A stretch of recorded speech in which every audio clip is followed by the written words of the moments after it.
Welcome to the online digital classes for Telangana State Board of Intermediate Education, Hyderabad.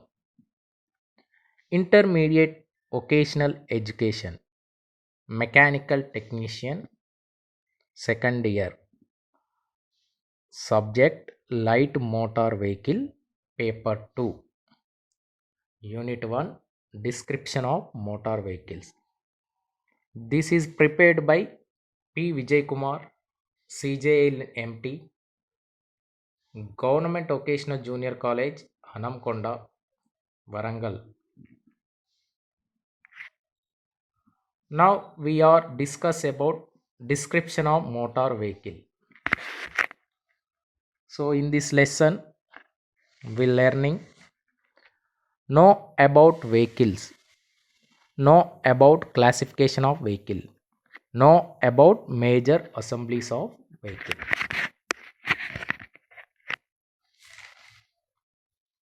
So what is vehicle?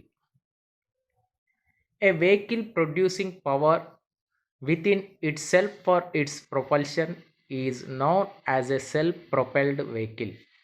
Examples: moped, scooter, motorcycle, car, tractor, bus, truck, motor, boat, ship, aeroplanes, etc.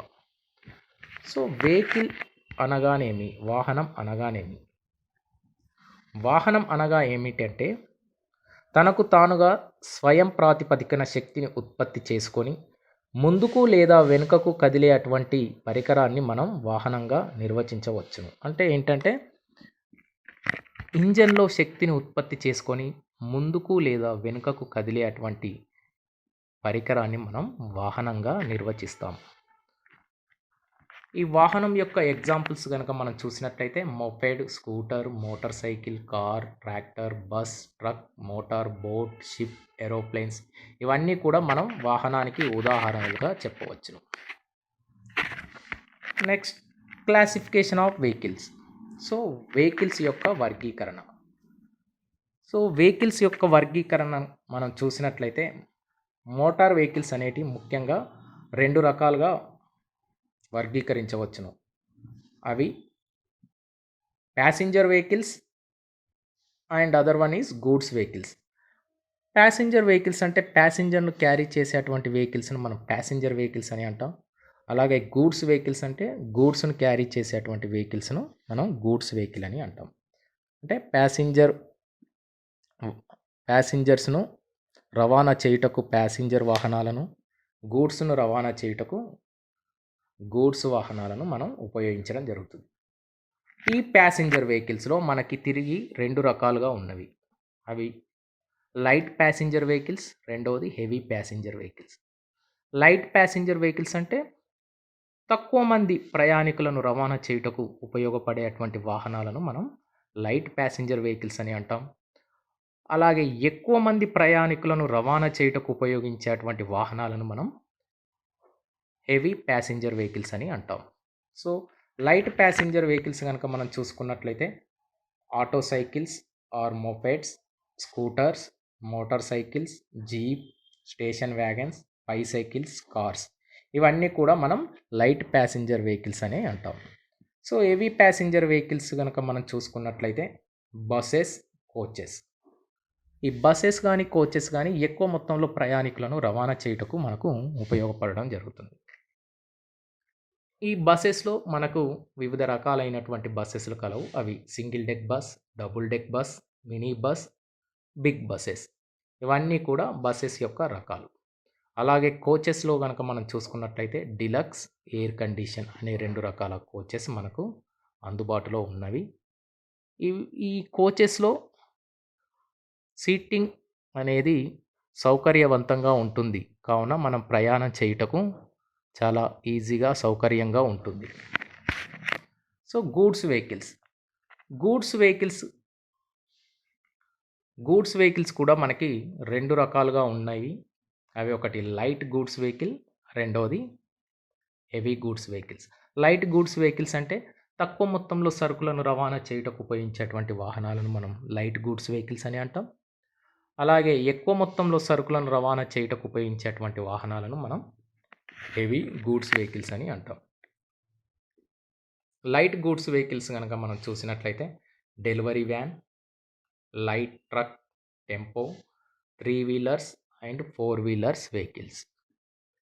So heavy goods vehicles కనుక మనం చూసినట్లయితే truck, tractor, trailer ఇవన్నీ కూడా మనం heavy goods వెహికల్స్గా చెప్పవచ్చు. Now we are discuss about major assemblies.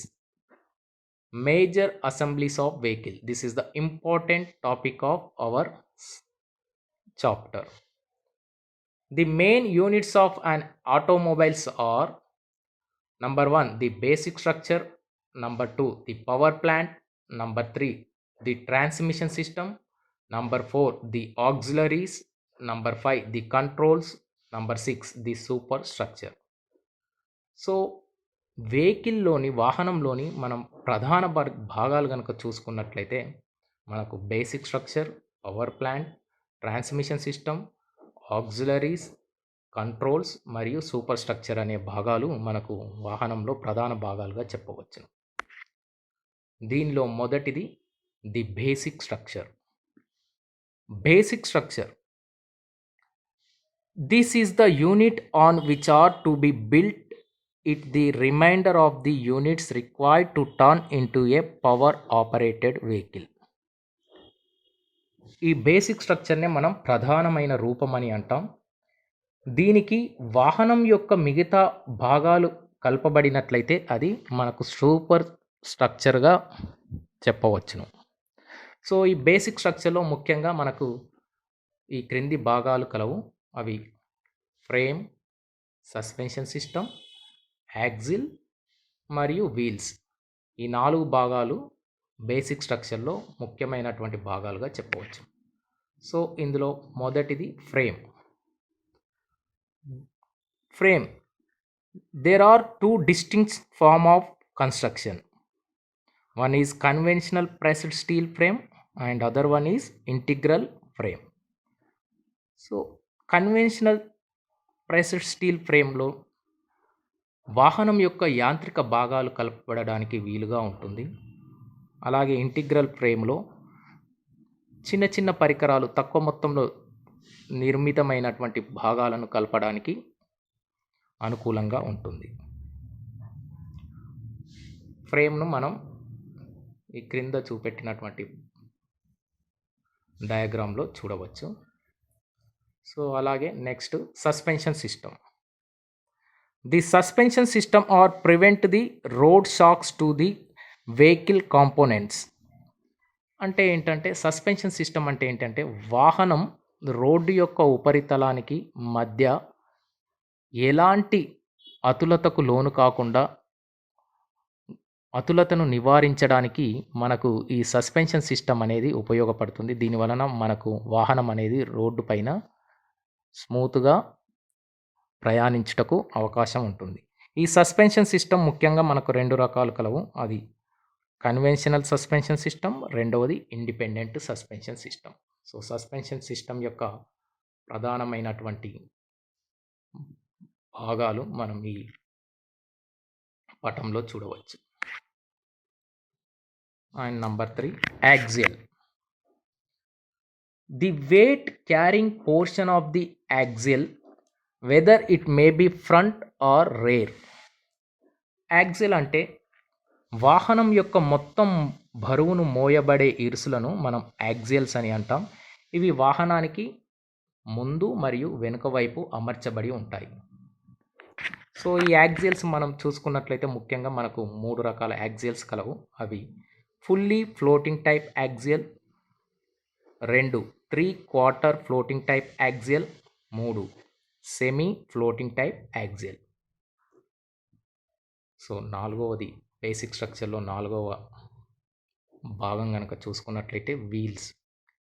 So wheels are consist of a central flange disc pressed into the rolled section. అంటే మనకు వాహనం ముందుకు లేదా వెనుకకు కదలడానికి వీలుగా అమర్చబడినటువంటి వాటిని మనం వీల్స్గా చెప్పవచ్చును. సో మేజర్ అసెంబ్లీస్లో 2వ భాగం the power plant. The power plant in the engine in the vehicle motive power for all variation function. So మనం ఈ పవర్ ప్లాంట్ అని దేన్ని అంటామంటే వాహనంలోని మిగతా అన్ని భాగాలకు శక్తిని సరఫరా చేసేటువంటి భాగాన్ని మనం పవర్ ప్లాంట్ అని అంటాం. ఈ పవర్ ప్లాంట్‌లో ముఖ్యంగా మనం ఐసీ ఇంజిన్స్‌ను ఉపయోగించడం జరుగుతుంది. ఈ ఐసీ ఇంజిన్స్‌లో 2 రకాలటువంటి ఇగ్నిషన్ సిస్టమ్స్ కలిగి ఉంటుంది. అదొకటి స్పార్క్ ఇగ్నిషన్, రెండోది కంప్రెషన్ ఇగ్నిషన్ అని 2 రకాల ఇగ్నిషన్ సిస్టమ్స్ మనకి ఈ ఐసీ ఇంజిన్‌లో చూడవచ్చును. సో ఈ పవర్ ప్లాంట్‌లో మనకు ముఖ్యంగా ఈ క్రింది రకాలైనటువంటి ఇంజిన్స్ కలవు. అవి IC engine, gas turbine engine, electric motor powered by batteries, combination of IC engine and electric motor, solar energy powered engines and fuel cells used engines. So దీనిలో మొదటిది IC engine. So IC engine అంటే internal combustion engine. So the burning of the fuel combustion is inside the engine cylinder is known as IC engine. అంటే ఏంటంటే ఇంధన మిశ్రమం engine cylinder లోపలి భాగంలో గనక మండినట్లయితే మనం దాన్ని ఐసీ ఇంజన్ అని అంటాం. ఐసీ ఇంటర్నల్ కంబషన్ అంటే ఇంజన్ సిలిండర్ లోపల మండే అటువంటి ప్రక్రియ అన్నమాట. అందుకే ఐసీ ఇంజన్స్ అని అంటాం. సో దీనికి ఆపోజిట్గా మనకి ఎక్స్టర్నల్ కంబషన్ ఇంజన్ అనేది ఉంటుంది. ఈసీ ఇంజన్ అంటాం దాన్ని. ఇక్కడ ఇంధన మిశ్రమం ఇంజన్ సిలిండర్ వెలుపలి అంటే అది లోపల మండితే ఇక్కడ వెలుపల మండే అటువంటి ప్రక్రియను మనం ఈసీ ఇంజన్స్ అంటాం. సో ప్రస్తుతానికి మనకి ఈసీ ఇంజన్ అనే టాపిక్ సిలబస్లో లేదు కనుక మనం దాని గురించి పక్కన పెడదాం. సో ఇప్పుడు మనం ఐసీ ఇంజన్స్ యొక్క వర్కింగ్ ప్రిన్సిపల్ గురించి తెలుసుకుందాం. ఐసీ ఇంజన్ ముఖ్యంగా మనకు 4 స్ట్రోకుల్లో పనిచేస్తూ ఉంటుంది. అది ఒకటి సక్షన్ స్ట్రోక్, రెండవది కంప్రెషన్ స్ట్రోక్, మూడవది పవర్ స్ట్రోక్ లేదా వర్కింగ్ స్ట్రోక్, నాలుగవది ఎగ్జాస్ట్ స్ట్రోక్. సో ఈ 4 స్ట్రోకుల్లో ఐసీ ఇంజన్ అనేది పనిచేయడం జరుగుతుంది. వీటి గురించి మనం బ్రీఫ్గా చెప్పుకున్నట్లయితే first suction stroke. Suction stroke అంటే ఏంటంటే ఇంజన్ సిలిండర్లోని పై భాగాన్ని మనం టాప్ డెడ్ సెంటర్ అని, అలాగే కింది భాగాన్ని మనం బాటమ్ డెడ్ సెంటర్ అని చెప్పుకుంటాం. సో ఈ సక్షన్ స్ట్రోక్లో ఇంజన్ సిలిండర్లో పిస్టన్ టాప్ డెడ్ సెంటర్ నుండి బాటమ్ డెడ్ సెంటర్కు కదులుతూ ఉంటుంది. ఈ ప్రక్రియలో ఇన్లెట్ వాల్వ్ తెరుచుకొని ఎగ్జాస్ట్ వాల్వ్ మూయబడి ఉంటుంది. ఇలా ఇన్లెట్ వాల్వ్ తెరుచుకొని ఉండడం వలన మనకు ఇంధన మిశ్రమం ఇంజన్ సిలిండర్లోకి చేరుతుంది. ఇలా ఈ స్ట్రోక్ను మనం సక్షన్ స్ట్రోక్గా చెప్పవచ్చును. ఇక రెండవది కంప్రెషన్ స్ట్రోక్. కంప్రెషన్ స్ట్రోక్ అంటే ఇంజన్ సిలిండర్లో పిస్టన్ బాటమ్ డెడ్ సెంటర్ నుండి టాప్ డెడ్ సెంటర్కు చేరుతుంది. ఈ క్రమంలో ఇన్లెట్ వాల్వ్ మరియు ఎగ్జాస్ట్ వాల్వ్ రెండూ మూయబడి ఉంటాయి. ఇలా 2 వాల్వ్స్ మూయబడి ఉండడం వల్ల ఇంజన్ సిలిండర్లో ఉన్నటువంటి ఇంధన మిశ్రమంపై పిస్టన్ ఒత్తిడి కలగజేయును. ఇలా ఒత్తిడి కలగజేయడం వల్ల ఇంధన మిశ్రమం యొక్క ప్రెషర్ మరియు టెంపరేచర్ విపరీతంగా పెరగడం జరుగుతుంది. ఈ స్ట్రోక్నే మనం కంప్రెషన్ స్ట్రోక్ అని అంటాం. ఇక మూడో స్ట్రోక్ కనుక చూసుకున్నట్లయితే వర్కింగ్ స్ట్రోక్. వర్కింగ్ స్ట్రోక్ లేదా పవర్ స్ట్రోక్. సో ఈ వర్కింగ్ ఆర్ పవర్ స్ట్రోక్లోనే ఇంజన్కు శక్తిని అందించబడుతుంది. ఈ స్ట్రోక్లో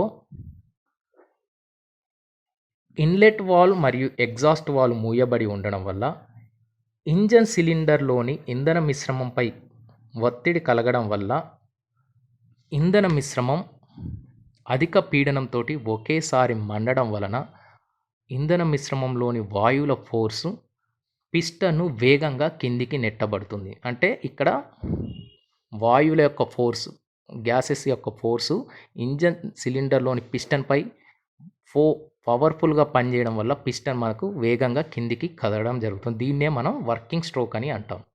సో ఈ వర్కింగ్ స్ట్రోక్లో పిస్టన్ టాప్ డెడ్ సెంటర్ నుండి బాటమ్ డెడ్ సెంటర్కు చేరుతుంది.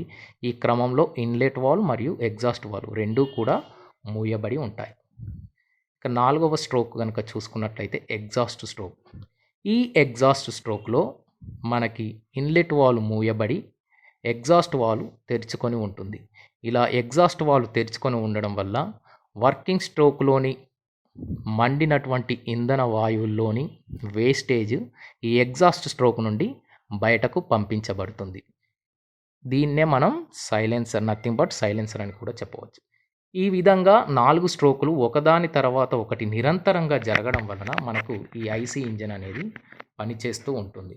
మనం ఈ యానిమేటెడ్ ఫిగర్లో కనుక చూసినట్లయితే సో ఇంజన్ సిలిండర్లో పిస్టన్ పైకి కిందికి ఎలా మూవ్ అవుతుందో అబ్జర్వ్ చేయవచ్చు. ఇలా ఇంజన్ సిలిండర్లో పిస్టన్ పైకి కిందికి మూవ్ అవడాన్ని మన టాప్ డెడ్ సెంటర్ నుంచి bottom dead centre, bottom dead centre నుంచి టాప్ డెడ్ సెంటర్కి ఇలా కదలడం వల్ల ఇంజన్కు శక్తిని అందించబడి ఫ్లై వీల్కు చేరుతూ ఉంటుంది. సో ఇది మనం ఐసీ ఇంజన్స్ యొక్క వర్కింగ్ ప్రిన్సిపల్. దీని గురించి మనం ఫస్ట్ ఇయర్లోనే తెలుసుకున్నాం. ఇది మనకు సెకండ్ ఇయర్లో కూడా ఈ ఇంజన్ సిస్టమ్ అనేది టాపిక్ ఉంది కనుక మనం మరొకసారి దీన్ని రివైండ్ చేసుకోవడం జరిగింది. So next second one, gas turbine engine.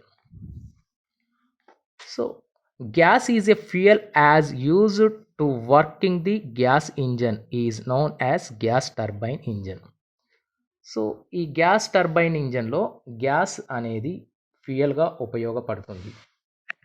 అంటే ఇంధనంగా వాయు యొక్క కణజాలను దీనిలో ఇంధనంగా ఉపయోగించబడుతుంది. దీనిలో మనం ముఖ్య భాగాలు కనుక చూసుకున్నట్లయితే intake, compression, combustion, exhaust, air intake, combustion chamber, టర్బైన్ను కలిగి ఉంటాయి. ఈ గ్యాస్ టర్బైన్ యొక్క ముఖ్యమైన ఉపయోగం ఏంటంటే ఇది తక్కువ స్థలంలో వివిధ భాగాలను అమర్చబడి ఎక్కువ మొత్తంలో శక్తిని ఉత్పత్తి చేస్తూ ఉంటుంది. మనం ఈ పటంలో కనుక చూసినట్లయితే ఈ యొక్క తక్కువ స్పేస్లోనే ఈ ఇంజన్ భాగాలన్నీ అమర్చబడి ఎక్కువ మొత్తంలో శక్తిని ఉత్పత్తి చేయడం జరుగుతూ ఉంటుంది. అందుకే దీన్ని మనం ఏరోనాటికల్ ఇంజన్స్లో, స్టీమ్ జెట్ ఇంజన్లలో ఈ గ్యాస్ టర్బైన్ ఇంజన్స్ను ఉపయోగించడం జరుగుతుంది. So next, electric motor powered by batteries. దీనిలో బ్యాటరీస్ నుండి శక్తి ఉత్పత్తి అవడం వలన ఎలక్ట్రిక్ మోటార్కు చేరి ఇంజన్కు శక్తి అందించబడుతుంది. అంటే ఇక్కడ బ్యాటరీస్లోని రసాయనిక చర్య వలన కెమికల్ ఎనర్జీ అంటే రసాయనిక శక్తి అనేది ప్రొడ్యూస్ అవ్వడం జరుగుతుంది. ఈ ప్రొడ్యూస్ అయినటువంటి కెమికల్ ఎనర్జీ మనకు మెకానికల్ ఎనర్జీగా మారుతూ ఉంటుంది. ఈ విధంగా మనకు electric motor powered by batteries అనే ఇంజన్ పనిచేస్తూ ఉంటుంది. So next, the combination of an IC engine and electric motor. So మనం ఈ ఇంజన్స్ కనుక చూసుకున్నట్లయితే మనకు ముఖ్యంగా ఇందులో 2 రకాలైనటువంటి భాగాలతో ఈ ఇంజన్ నిర్మితమై ఉంటుంది. మనం టైటిల్లోనే చూసుకున్నట్లుగా combination of IC engine and electric motor. ఇది 2 ఐసీ ఇంజన్ మరియు ఎలక్ట్రిక్ మోటార్ల కలయికతోటి పనిచేయడం జరుగుతుంది. ఇందులో ఎలక్ట్రిక్ మోటార్ నుండి ఎలక్ట్రికల్ ఎనర్జీ అనేది ప్రొడ్యూస్ అవ్వడం జరుగుతుంది. ఈ ఎలక్ట్రికల్ ఎనర్జీ మెకానికల్ ఎనర్జీగా మారి మనకు ఈ ఇంజన్ పనిచేస్తూ ఉంటుంది. సో దీన్నే మనం combination of IC engine and electric motor అని చెప్పవచ్చు. Next is solar energy powered engine. So solar energy ద్వారా శక్తిని ఉత్పత్తి చేసి మోటార్ ద్వారా యాంత్రిక శక్తిగా మార్చి ఫ్లైవీల్కు అందించబడేటువంటి ఇంజన్స్ను మనం సోలార్ ఎనర్జీ పవర్డ్ ఇంజన్ అని అంటాం. సో ఈ సోలార్ ఎనర్జీ పవర్డ్ ఇంజన్లో ముఖ్య భాగాలు కనుక మనం చూసుకున్నట్లయితే solar array, power tracker, batteries, motor controller, motor, ఫ్లైవీల్ను కలిగి ఉంటుంది. ఈ విధంగా మనకు సోలార్ పవర్డ్ ఇంజన్ అనేది పనిచేయడం జరుగుతుంది. So next one is the fuel cells used engines. So ఇది ఇంధన కణజాలాన్ని ఉపయోగించుకొని పనిచేస్తూ ఉంటుంది. ఫ్యూయల్ సెల్స్ అంటే ఇంధన కణజాలం. ఈ ఇంధన కణజాలమే మనకి ఇందులో ఇంధనంగా ఉపయోగపడుతుంది. ఈ ఇంధనంగా ఉపయోగపడడం వల్ల ఈ ఇంజన్స్ అనేవి మనకు యాంత్రిక శక్తిని అందించడం జరుగుతుంది. ఇలా పనిచేసే అటువంటి ఇంజన్స్‌నే మనం ఫ్యూయల్ సెల్స్ యూజ్డ్ ఇంజిన్ అని అంటాం. దీనిలో ముఖ్య భాగాలు గనుక మనం చూసుకున్నట్లయితే electric fuel cell system controller, air blower and filter assembly, hydrogen storage vessels, PEM fuel cell modules, traction motor, energy storage batteries. So ఈ ఫ్యూయల్ సెల్స్ యూజ్డ్ ఇంజన్‌లోని మనం ముఖ్య భాగాలను ఈ విధంగా చూడవచ్చును. నెక్స్ట్ మేజర్ అసెంబ్లీస్‌లో మూడవది transmission system. So transmission system అంటే in this transmission system is the energy passing through the flywheel, clutch, gear box, propeller shaft, differential to rear wheels. అంటే ఏంటంటే ట్రాన్స్మిషన్ సిస్టమ్ ముఖ్యంగా ఏం చేస్తుందంటే ఇంజన్లో ఉత్పత్తి అయినటువంటి శక్తిని మనకు వివిధ భాగాల నుండి రేర్ వీల్స్కు అందించబడుతుంది. అంటే వివిధ భాగాల నుంచి ఎలాగంటే ఇప్పుడు మనం ఈ డయాగ్రామ్లో చూసుకున్నట్లయితే, ఈ యానిమేషన్ డయాగ్రామ్లో కనుక చూసుకున్నట్లయితే ఇక్కడ ఇంజన్ యొక్క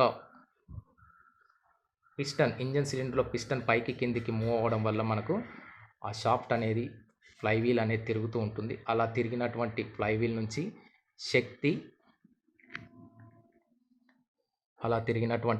నుంచి శక్తి మనకు క్లచ్కు చేరుతుంది.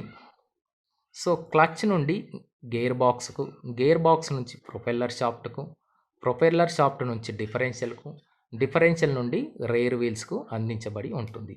ఈ విధంగా మనకు ట్రాన్స్మిషన్ సిస్టమ్ అనేది పనిచేస్తూ ఉంటుంది. ఈ ట్రాన్స్మిషన్ సిస్టమ్ గురించి మనం ఫర్దర్ లెసన్లో క్లియర్గా తెలుసుకోవడం జరుగుతుంది. సో దీనిలో మెయిన్ పార్ట్స్ కనుక మనం చూసుకున్నట్లయితే engine, flywheel, clutch, gear box, transmission system, differential, rare wheels అనేవి ముఖ్య భాగాలుగా ఉంటాయి. సో మేజర్ అసెంబ్లీస్లో ఫోర్త్ పార్ట్ కనుక మనం చూసుకున్నట్టయితే the auxiliaries. It is common to almost all type of vehicles is electrical equipment. This can be sub divide into 4 systems. So మన ఆక్సిలరీస్లో ఎక్కువగా electrical equipment అనేవి కలపబడి ఉంటాయి. ఇవి ముఖ్యంగా మనకు 4 రకాలుగా ఉంటాయి. అవి supply system, batteries and generator, the starter. ఈ రెండిటి కూడా సప్లీ సిస్టమ్కు మరియు స్టార్టర్కు శక్తి అనేది బ్యాటరీస్ మరియు జనరేటర్ ద్వారా అందించబడుతుంది. థర్డ్ది ది ఇగ్నిషన్ సిస్టమ్ అనేది battery and magneto ignition system ద్వారా మనకు ఈ ఇగ్నిషన్ సిస్టమ్ అనేది పనిచేయడం జరుగుతుంది. ఇక నాలుగవది యాన్సిలరీ డివైజెస్. ఈ యాన్సిలరీ డివైజెస్ అంటే ఇందులో మనకు 4 రకాలైనటువంటి డివైజెస్ కలవు. అందులో ఒకటి డ్రైవింగ్ లైట్స్ అంటే మనం వాహనాన్ని డ్రైవింగ్ చేస్తున్నప్పుడు ఉపయోగించేటువంటి లైట్స్. అవి head lights, side lights, tail lights, వీటన్నిటిని కూడా మనం డ్రైవింగ్ లైట్స్గా చెప్పవచ్చు. సెకండ్ది సిగ్నలింగ్.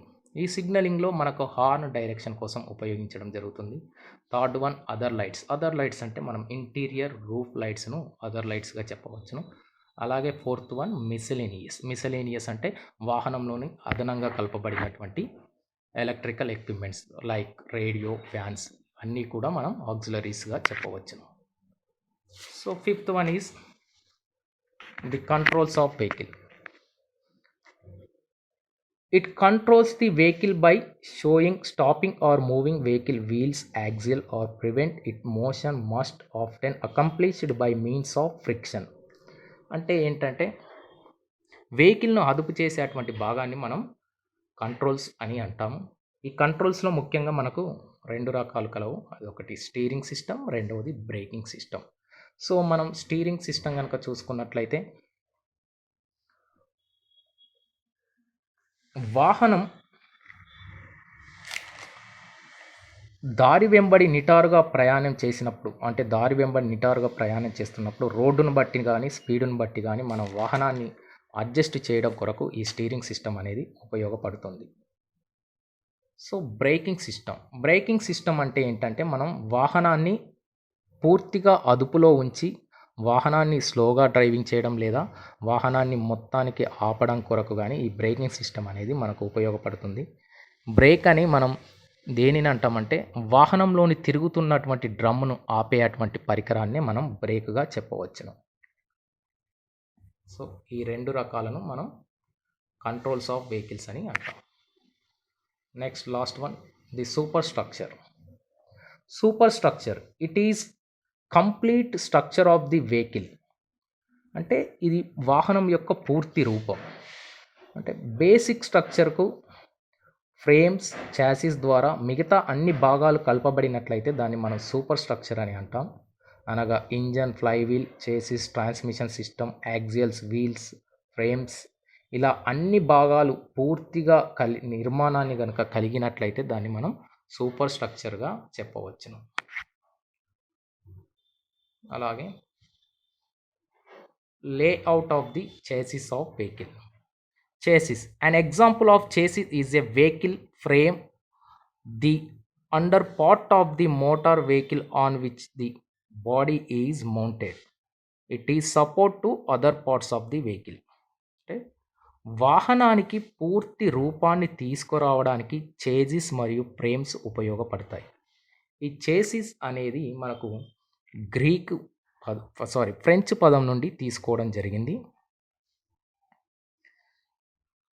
ఈ చేసిస్ మరియు ఫ్రేమ్స్ అనేటివి మనకు చాలా తేలిక అయినటువంటి నిర్మాణాన్ని కలిగి ఉండడం కొరకు కార్బన్ స్టీల్ లేదా అల్యూమినియం అల్లాయ్ని ఉపయోగించడం జరుగుతుంది. వీటితో తయారు చేసినటువంటి ఫ్రేమ్స్ మరియు చేసిస్ వలన వాహనం తేలికగా నిర్మితమై ఉంటుంది. వాహనం తేలికగా నిర్మితమై ఉండడం వల్ల మనకు వాహనాన్ని నడపడానికి సులభంగా ఉంటుంది. ఈ చేసిస్ మరియు ఫ్రేమ్స్ అనేటివి ఒక్కొక్క వాహనానికి ఒక్కొక్క రూపాన్ని కలిగి ఉంటాయి. సో ఇవి వాహనంలోని మేజర్ అసెంబ్లీస్. ఇక మనం అసైన్మెంట్ కనుక తీసుకున్నట్లయితే షార్ట్ ఆన్సర్స్ క్వశ్చన్స్ కనుక ఒకసారి చూసుకున్నట్లయితే డిఫైన్ ది వెహికల్. సో వాహనం అనగానేమి అంటే మనం మొదటగా చెప్పుకున్నట్టుగా it is a self propelled vehicle. దీనికి ఎగ్జాంపుల్స్ మనం ఈ చాప్టర్లో చెప్పడం జరిగింది. మీరు ఈ డిఫైన్ వెహికల్కు అసైన్మెంట్ క్వశ్చన్కు ఆన్సర్ చేయవలసిందిగా కోరుతున్నాను. అలాగే write the major assemblies of vehicles అంటే వాహనం యొక్క ప్రధానమైనటువంటి భాగాలను తెలపండి. వాహనం యొక్క ప్రధాన భాగాలను కూడా మనం ఈ లెసన్లో కవర్ చేయడం జరిగింది. అదొకసారి మీరు రిఫర్ చేసుకొని ఈ క్వశ్చన్కు ఆన్సర్ చేయాలి. సో థర్డ్ది write about classification of vehicles. So మనం స్టార్టింగ్లో చెప్పుకున్నట్టు వాహనాల యొక్క వర్గీకరణ, వాహనాలను ఎన్ని రకాలుగా వర్గీకరించామనేది మనం ఈ లెసన్ మొదటగానే చర్చించుకోవడం జరిగింది. ఒకసారి మీరు అబ్జర్వ్ చేసి ఈ 3 షార్ట్ ఆన్సర్ క్వశ్చన్స్కు ఆన్సర్ చేయవలసిందిగా కోరుతున్నాను. అలాగే ఎలాబొరేటెడ్ క్వశ్చన్స్ కనుక చూసుకున్నట్లయితే explain the major assemblies in vehicle. So వాహనంలోని ప్రధానమైన భాగాల గురించి వివరించండి. సో మనం ప్రధానమైనటువంటి భాగాలు 6 రకాలుగా చెప్పుకున్నాం. ఆ 6 రకాల భాగాల గురించి మనం ఎక్స్ప్లెయిన్ చేయడం జరిగింది. మీరు ఒకసారి అది క్లీన్గా అబ్జర్వ్ చేసి ఈ క్వశ్చన్కు ఆన్సర్ చేయవలసిందిగా కోరుతున్నాను. అలాగే రెండవది explain the basic structure of vehicle. So వాహనం యొక్క ప్రధాన భాగాలలోని 4 రకాలైనటువంటి భాగాల గురించి మనం తెలుసుకోవడం జరిగింది. Frame, suspension system, axles, wheels. వీటన్నిటి గురించి కూడా మీరు క్లుప్తంగా వివరించాలని కోరుతున్నాను. అలాగే మనకు ఆన్ ది జాబ్స్ ట్రైనింగ్లో కనుక చూసుకున్నట్లయితే to study the assemblies in vehicles. So మీరు ఆన్ ది జాబ్ ట్రైనింగ్కు వెళ్ళినప్పుడు వివిధ గ్యారేజ్లో కనుక మీరు పరిశీలించినట్లయితే వాహనంలోని మేజర్ అసెంబ్లీస్ ఏంటి, అవి ఎక్కడెక్కడ బిగించబడి ఉన్నాయి, అవి ఎలా పనిచేస్తున్నాయని మీరు అక్కడ ఉన్నటువంటి టెక్నీషియన్స్ ద్వారా అడిగి తెలుసుకొని మీకు ఇచ్చినటువంటి ఆన్ ది జాబ్ ప్రాజెక్టును పూర్తి చేయవలసిందిగా కోరుతున్నాను. So thanks for watching this video one and all. Thank you.